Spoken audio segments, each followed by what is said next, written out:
Alors, je ne sais pas si vous l'avez remarqué, mais je pense que vous l'avez vu, j'aime les lumières colorées. J'en ai déjà fait des revues sur la chaîne, hein, on le voit ici, il y a un petit peu de rouge, ici un petit peu de violet, ça change en fait en fonction des jours. Et aujourd'hui, je vous propose qu'on regarde une nouvelle lumière qui est pas très chère, et on voit ça tout de suite après l'intro.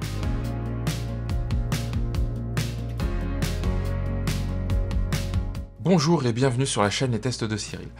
On se retrouve aujourd'hui pour une vidéo bien particulière, on va parler de lumière. Ici, vous le savez, on parle de tech, photo, vidéo, Apple et plein d'autres choses. Vous allez voir, hein, il y a des choses en extérieur, des choses franchement diverses et variées, mais on parle surtout de matos. Et là, c'est grâce à vous, et je vous en remercie, grâce à vos abonnements, vos vues, vos likes, vos commentaires, parce qu'aujourd'hui, j'ai reçu un produit gratuitement. Je fais la revue, encore une fois, en toute transparence avec vous, ils m'ont mis à disposition le produit gratuitement, mais je peux dire ce que je veux dans cette vidéo. Hein, je suis un tout petit youtubeur, donc je fais ce que je veux, et c'est ça qui est important. Et parfois, je refuse des produits parce que je trouve que c'est pas assez intéressant, parce que j'ai pas grand chose à dire dessus. Mais là, c'est un produit. Alors certes, ça fait jamais beaucoup de vues sur la chaîne, mais si vous aimez les choses qui tournent autour de la vidéo, de la photo, eh bien pensez à liker, à vous abonner, à m'activer la cloche parce qu'il y aura d'autres contenus. Pourquoi je vous dis ça? Parce que là aujourd'hui on va parler de lumière RGB. Et oui, la marque qui m'a envoyé aujourd'hui ce produit, c'est Wilight. Alors Wilight Viltrox, vous connaissez peut-être une de ces deux marques. Moi j'ai des panneaux qui font à peu près cette taille, qui fonctionnent sur batterie ou secteur, et que j'utilise très souvent quand je fais des vidéos du dessus pour éclairer mes produits, parce qu'ils sont sur des petits bras magiques, je peux les mettre comme je veux. Moi aussi, ce que je fais, c'est que j'éclaire mes fonds. Mes fonds ici, c'est des murs blancs qui sont colorés grâce à des lumières RGB. Donc ici, j'ai le Falcon Eyes, vous le voyez pas, il leur cadre Irisa 1. Là-haut, j'ai une petite lumière rectangle que Stéphane Couchou avait mis en avant lors d'un de ses lives. J'ai pris. D'habitude, j'utilise, on fera un petit comparatif rapide, en tout cas on parlera, la Nanlite, le Pavotube 6 2C. Alors c'est barbare, hein, mais on va dire Pavotube 6. C'est un tube RGB, d'accord, qui a de la patate. Ils ont fait une mise à jour où maintenant c'est contrôlable via une application en Bluetooth. Ça, je l'avais pas quand je l'ai acheté. C'est la grosse feature qui est arrivée dessus. Bravo Nanlite. Ça fonctionne super bien. D'habitude, c'est celle qui est là, en fait. L'irisage, je m'en sers très peu. On peut les mettre parfois à l'intérieur de sa vidéo. Qu'est-ce que je veux dire? C'est qu'on la met dans un élément de décor, mais apparente. Ça fait aussi quelque chose de fun. On va voir si je mettrai quelque chose derrière ou pas. Et donc là, j'ai reçu la Wilight. Alors, ça, je vais le mettre pour l'instant de côté. Notez bien, il y a cette petite pochette, j'en parlerai juste après. Donc là, j'ai la Wilight, la K21, et donc RGB LED. C'est un stick, hein, comme ils appellent ça, un petit tube. Et franchement, je suis plutôt content. Pourquoi? Parce que, c'est quand même une lumière qui est dans les 70 €. Alors, quand je l'ai reçue, elle arrive dans son sachet. Hein, là, je l'avais ouvert pour voir si ça fonctionnait quand même avant de démarrer. Et premier point, il n'y a pas la petite pochette comme sur l'autre. Deuxième point que j'ai mis de côté, il y a un câble de recharge fourni avec. Et je le dis tout de suite, ça fonctionne en USB-C. Ça, c'est le premier point. USB-C, c'est aujourd'hui un point primordial. Moi, je vous invite à regarder ça. Parce que quand c'est mini USB, micro USB, peu importe, c'est chiant. Je vais être très clair, c'est très chiant. Pourquoi? Parce que, faut un autre câble, faut un adaptateur. Ah yeah, on est en 2022, l'USB-C, c'est démocratisé, donc autant que tout soit en USB-C. Ça ressemble beaucoup à la Nanlite, je le dis, c'est vraiment quelque chose, moi, qui m'a fait penser à la Nanlite. Quand je l'ai prise en main, pourquoi? Parce que l'Irisa, elle est beaucoup plus grosse, d'accord? La Nanlite, là, vous voyez, je vais comparer, elles sont vraiment très proches l'une de l'autre. On le voit, hein, la Viltrox est plus grande. Elle est plus haute, elle est un petit peu plus massive. La finition, elle est pas mal. J'en suis très content. Alors, qu'est-ce que j'entends par là? Toute cette partie-là, là, c'est métal. Là, ils ont fait une petite finition carbone. Je sais pas si vous le verrez bien. Ça rend très bien. Ça a un bel effet. Juste ici, les bouts ici, ces petites coques-là sont plastiques. Sur l'autre, c'est métal. Aux extrémités, on a des pas de vis. Comme ça, on peut la mettre dans le sens qu'on veut pour la mettre sur un trépied, par exemple, un pied lumière. Cette partie-là a été montée, hein, donc ça aussi c'est hyper important parce que parfois on est dans des endroits où on veut juste la mettre et je trouve que ces petits panneaux-là, enfin ces petits tubes-là, ils fonctionnent super bien. Moi je suis assez fan. Hein. Je m'en sers parfois, je vous montrerai après. Je m'en sers parfois pour m'éclairer, hein, je les mets sur un petit trépied ici, et puis ça me fait soit une petite lumière pour déboucher, soit une lumière pour faire une vidéo. Ça peut fonctionner. À vous de trouver le bon réglage, pas pousser trop l'intensité.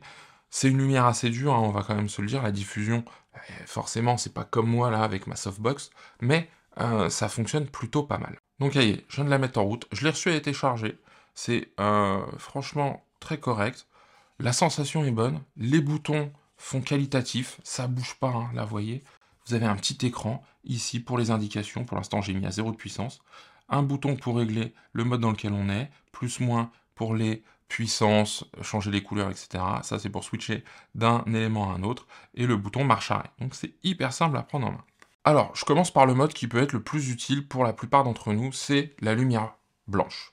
Donc qu'est-ce que j'entends par lumière blanche? Là-dessus, ça s'appelle CCT. Et donc, on peut choisir deux choses. L'intensité, donc de 1, et ça va de 1 en 1, ça va pas de 10 en 10, donc ça c'est important. Donc là, je suis à 1%, et là, je suis à 100%. Donc je vais le faire face à moi, je me suis mis à 5600 Kelvin. Voilà, là, je suis à 1%. Ça envoie un peu, hein. Là, je dois être bien cramé. Alors, quand je dis ce que ça va donner, eh bien, on va regarder un petit peu. Je vais couper ma lumière principale. Je vais allumer quand même celle-là. On trouve les boutons assez facilement, hein, une fois qu'on sait où ils sont. Hop là. Voilà. Cyril, on ne te voit plus.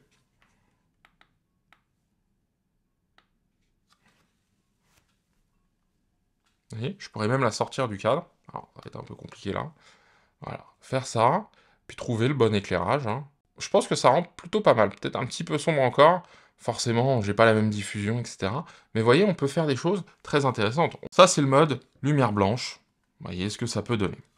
Je vais rester dans ce côté un petit peu intime. Pourquoi? Parce que, eh bien, je peux avoir... Là, j'ai la lumière du jour, mais je peux mettre un peu plus bleuté. Elle va jusqu'à 8500 Kelvin. 8500 Kelvin, c'est quand même assez bleu, hein, comme lumière, hein. On va sur le bleu. Là, je vais la mettre au plus bas. 2500. Ah, vous avez vu là? C'est très orangé, hein. Je ne sais pas si vous le verrez bien à la caméra. Donc dès qu'on appuie sur le moins, il se remet sur l'intensité. Il ne garde pas le réglage là sur les Kelvin. Ici donc il y a R et G pour Red and Green. Les lights ont tendance à virer sur des tonalités différentes. Il y en a qui vont être plus ou moins sur des tons chauds, plus ou moins d'autres sur des tons froids. Donc eh bien on peut corriger ça avec cette partie-là. Donc ça c'est hyper important. Comme je le disais, hein, la Nanlite, sa diffusion elle est vraiment au-dessus.